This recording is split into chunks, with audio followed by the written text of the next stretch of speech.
Hey everyone, so we're going to quickly go over how to roll our quads, big muscles along the front edge of our thighs. So as always, remember that when we start our rolling, we want to go through a general survey of the muscle tissue. We then want to pin and hold on any really tight spots and then add a range of motion to the joint nearest that muscle. So I've just got a foam roller here. I'm going to start up by my hip. I'm going to roll towards my knee. And you can see as I do this, I'm actually making it a three-dimensional roll. So I'm rotating my leg to get into different pieces of that quad. You can see the hips are vertical here. I'm rolling along that front edge of my quad.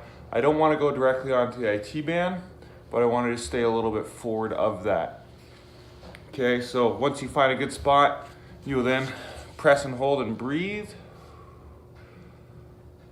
It'll start off like a big solid knot and then it'll relax a little bit.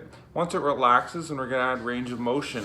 So the range of motion on this will be pulling my heel towards my butt, feeling that knot or adhesion roll over top of the roller as I do so. Over time, it should break up a bit.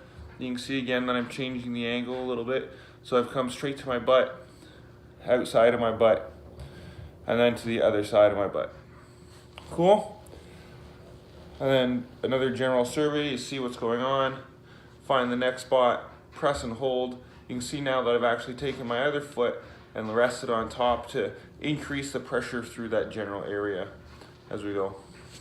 If at any point you can't breathe, can't get the tissue to relax, you need to decrease the weight involved to allow you to actually breathe and relax.